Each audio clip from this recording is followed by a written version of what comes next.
Berikut definisi masalah retrogresif. Kelainan retrogresif adalah proses terjadinya kemunduran, degenerasi atau kembali ke arah yang kurang kompleks, atau kemerosotan keadaan suatu sel, jaringan, organ, organisme menuju keadaan yang lebih primitif, menjadi lebih jelek dengan organisasi yang lebih rendah tingkatannya. Kehilangan kompleksitasnya, termasuk metabolisme, diferensiasi, dan spesialisasinya. Sel mendapatkan stimulus yang patologik, fisiologik, dan juga morfologik. Bila stimulus patologik itu diperbesar hingga melampaui adaptasi sel, maka timbul jejak sel atau sel yang sakit. Nah, itu biasanya bersifat sementara. Nah, namun jika stimulus tetap atau bertambah besar, sel itu akan mengalami jejak sel yang menetap, yaitu sel yang mati atau nekrosis. Perubahan itu disebut dengan cedera biomokuler yang telah berjalan lama dan kemudian dapat dilihat. Yang termasuk dalam kelainan retrogresif adalah 1. Atrofi. Atrofi adalah suatu kondisi di mana sel atau jaringan tubuh mengalami pengurangan ukuran atau volume akibat berbagai faktor seperti kurangnya aktivitas fisik, kekurangan nutrisi, atau pengurangan stimulasi hormonal. Proses ini menyebabkan mengecilnya sel atau organ yang terlibat dan seringkali terjadi pada otot yang kurang digunakan atau pada organ yang tidak menerima stimulasi yang cukup. Contohnya adalah otot yang mengecil akibat kurangnya latihan fisik. Yang kedua, degenerasi atau infiltrasi. Degenerasi adalah perubahan struktural abnormal pada sel atau jaringan tubuh yang menyebabkan penurunan fungsi dan kualitasnya. Sedangkan infiltrasi merujuk pada penetrasi zat asing seperti lemak, cairan atau sel-sel patologis ke dalam jaringan normal. Contoh degenerasi adalah degenerasi pada tulang rawan sendi yang menyebabkan osteoartritis.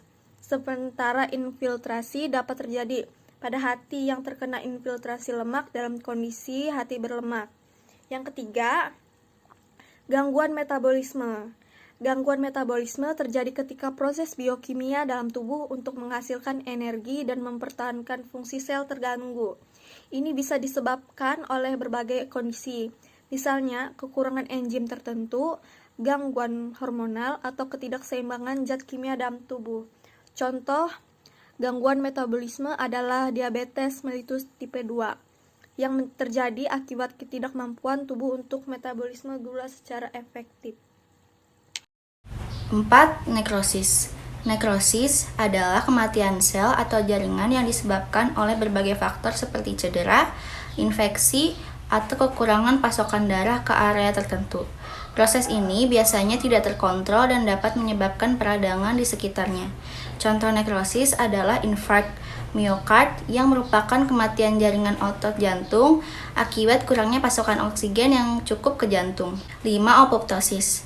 Apoptosis adalah jenis kematian sel yang terprogram dan terkontrol secara teratur dalam tubuh. Proses ini merupakan mekanisme alami yang penting dalam menjaga keseimbangan dan keberlangsungan kehidupan seluler.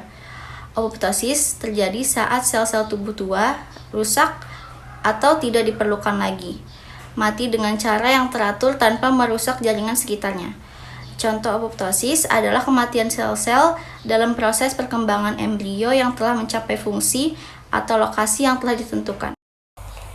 Yang keenam, postmortal. Postmortal merujuk pada kondisi atau perubahan yang terjadi setelah kematian seseorang. Secara medis, postmortal lebih sering mengacu pada perubahan fisik atau biokimia yang terjadi pada tubuh setelah proses kematian.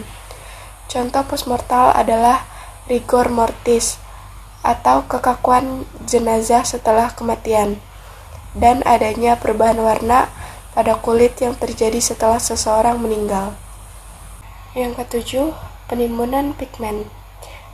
Penimbunan pigmen terjadi ketika pigmen-pigmen tertentu, biasanya melanin atau pigmen lainnya, menumpuk dalam jaringan tubuh. Kelebihan pigmen ini disebabkan oleh berbagai faktor, termasuk luka, peradangan, atau gangguan metabolik.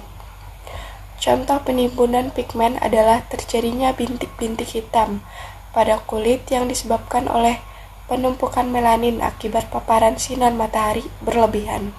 Selanjutnya, Mineral. Kelainan mineral terjadi ketika kadar mineral dalam tubuh tidak seimbang atau tidak terkontrol dengan baik.